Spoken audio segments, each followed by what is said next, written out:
Hello there, everybody. We're on a live stream here, so I'm going to give a moment for the system to catch up, and what I'm going to do here is I'm going to go talk to you about phone sales, and there are certain components of phone sales that people are misled on, and I'm going to address those items. 4 items. I'm going to walk through them. I want to make sure that you guys fully understand this. And the first item in order is that you may find that you have less time or less control of your time than you had imagined. So oftentimes when you're doing phone sales, and especially if you're doing turning 65s, you're going to find that people are going to want to talk to you at 7 p.m. when their spouse gets home. They're going to want to talk to you Saturday when their daughter's there, even Sunday. And listen, I work with phone sales people all the time. I work train phones call centers, so this is just a fact. There are very few instances when this is not the case, and this would be for the person that, or this is very helpful to the person that is now doing face-to-face sales, and you're working a 9 to 5, you're going out running your leads and you come home, or maybe 9 to 7 certain days of the week. Well, you do have control of your time. Whereas phone sales, it's not the same because you have to be there, especially when you're new, because you got to get every sale you can get. So don't think that you're going to control your schedule any better because you're working over the phone. You are a slave to that phone until you're able to create a lead system, which I will discuss with you, that will enable you to be free of being bound to the phone on somebody else's schedule. So number 2 is the live transfer myth. I love this one. And the live transfer myth is that you could actually get leads that are live transfers if you're working at home, selling over the phone. This isn't the case. If you are not in a call center situation, or you have a company that is doing a round robin, the lead generation company is doing a proper round robin, you're not going to be able to get live transfers. So you can go ahead and buy expensive live transfer leads, but think about it. If you're on the phone, on a call, and there's a live transfer coming through, you can't take the call. Now, there is technology that can help here, but you got to be with people that have the technology, and it's not the norm. Oftentimes, I see people, they get into phone sales, they want to buy leads, and they buy them from vendors, and they want live transfers. It doesn't work necessarily. Again, because just the nature of the fact that if you're on the phone and a live transfer is being placed to you, you can't get it. So that's a problem. Let's go to number 3. Number 3 is, let's go here, the answer rate. Oh my goodness. The answer rate can be horrid. Now here's the myth, if you will. You get good leads, you can call them up and they'll answer the phone. No. You can get good leads and nobody will answer the phone. I say nobody, but your answer rate, you can expect it to be below 50%. So this is even the case if you're buying hot leads. You get the hot lead and you call it 100 times, nobody will ever answer. You wonder how it can happen. Now we like to use telemarketed leads, and the reason is because when they just answered the phone, and if you call them back, well, there's a fair chance they're going to answer the phone.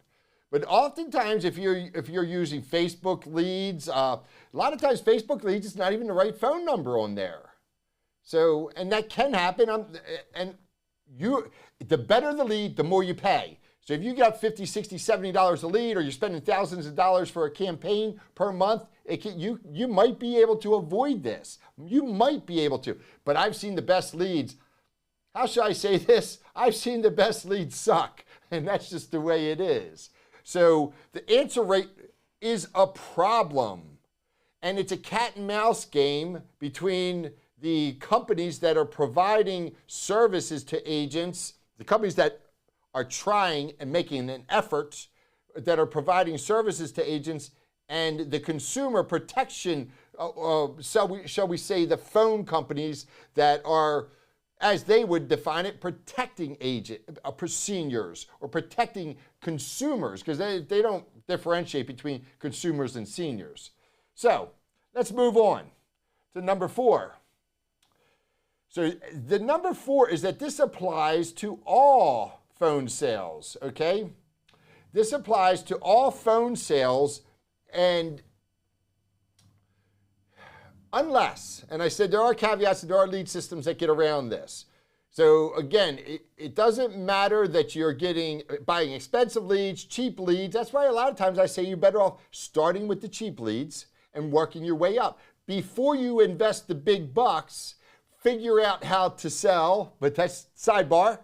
But unless you're buying, unless you have an agency that's supporting you, perhaps it's television leads. If a senior's watching the Joe Namath commercial or the J.J. Walker commercial, J.J. Walker, yeah, I'm trying to think if I got that right. Yes, I do. Dynamite, right? J.J. Walker. They may say, hey, I want that plan. I want to sign up. And now that might work. But understand this. If you are receiving that live transfer, you're not an independent broker. You might be getting paid $75 an app or maybe $20 an hour, and that's it. You'll see no renewals, and you'll build no back end, and you'll be 5 years into it and saying, what have I done? You know, what have I done? I've got nothing to show for this effort. Another good example is AARP. Those people are getting live transfers that people may want to sign up because they love AARP. They think that it's the program they should have. Almost in every other instance, it's not that way. By the way, I want to point out that even in the case of